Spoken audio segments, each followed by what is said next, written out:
kaagad si Jasmine para makatakas kay Sandro. Ngunit tinutukan siya ng baril ni Sandro kaya tumigil si Jasmine sa kanyang pagtakas para hindi siya mabaril ni Sandro. Sinabihan ni Jasmine si Sandro na hindi siya ang kalaban dito. Ang galit na sabi ni Sandro, kung hindi siya ang kalaban, bakit siya tinakbuhan nito? Ang sabi ni Jasmine na mag-usap sila at ipapaliwanag niya ang lahat. Ang sabi ni Sandro, kanina pa niya ito sinasabi sa kanya na mag-usap silang dalawa. Kaya nga pinapasakan niya ito sa kanyang sasakyan. Pinalapit niya si Jasmine sa kanyang kinaroonan upang mag-usap sila. Ngunit walang tiwala si Sandro kay Jasmine kaya pinusasan niya ang mga kamay ni Jasmine. Pero mabilis ang kilos ni Jasmine at nakatakas ulit siya mula kay Sandro. Kaya naghahabulan na naman silang dalawa. Pero bigla na lamang nahulog ang bag ni Jasmine habang tumatakbo siya. Kaya binalikan niya ito upang kunin. Kaya naubutan siya ni Sandro.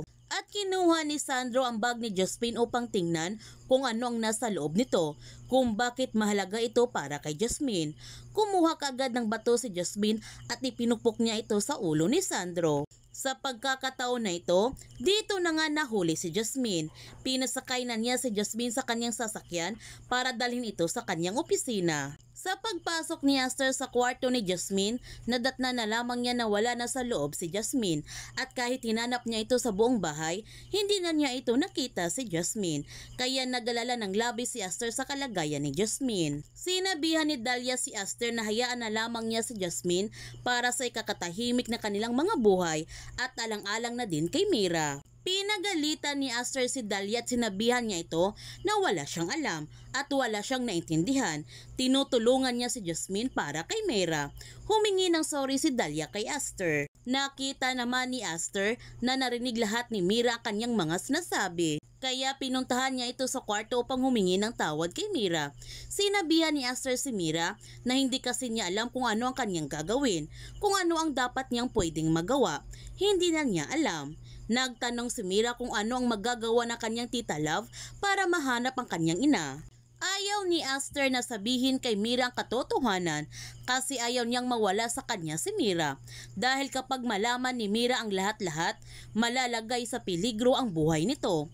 Pero gusto pa rin malaman ni Mira ang lahat basta tungkol sa kanyang ina. Habang si Jasmine, nag-alala siya sa kalagayan ni Sandro dahil maraming dugo ang umaago sa kanyang ulo dahil sa kanyang pagpupok ng bato. Ngunit patuloy pa rin si Sandro sa pagmamaniho sa kanyang sasakyan. Nagtanong si Sandro kay Jasmine kung ano ang laman ng kanyang bag na napaka-importante na ayaw niyang mabitawan. Ang sagot ni Jasmine, may kailangan lamang siyang malaman. Ang sabi ni Sandro na siya din, may kailangan din siyang malaman. Kung gusto niya na tulungan niya ito, mag-cooperate ito sa kanya.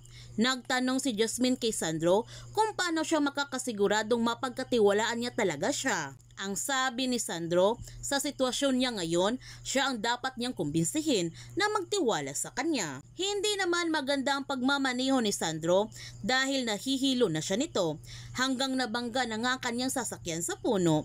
Tatakas na sana si Jasmine ngunit nakukonsensya siya kay Sandro kung pababayaan niya ito. Kaya tinawagan niya si Tommy upang humingi ng tulong. Sa pagising ni Sandro, nagulat na lamang siya kung bakit nasa ospital na siya nito.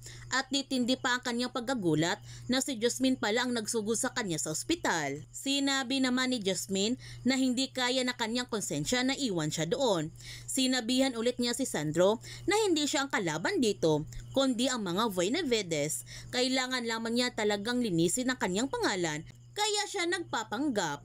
Ngunit hindi pa rin naniniwala si Sandro sa mga sinasabi ni Jasmine. Biglang dumating naman ang doktor at nagtago kaagad si Jasmine. Pero sinabihan ni Sandro ang doktor na tawagin niyang mga securities at agad na nga lumabas si Jasmine sa kwarto ni Sandro para makalabas ng ospital. Pero pinapalockdown na ni Doc ang buong ospital nang dahil kay Jasmine, kaya hindi magawa ni Jasmine na makalabas ng ospital at kinakabahan siya nito ng labis dahil baka ito na ang kanyang katapusan. Makakatakas ba kaya si Jasmine? Yan ang ating abangan sa Lavender Fields. Kung bago ka pa channel ko, don't forget to like, subscribe, and click notification bell para palagi kang updated sa mga videos in-upload ko. Thank you for watching and God bless to everyone.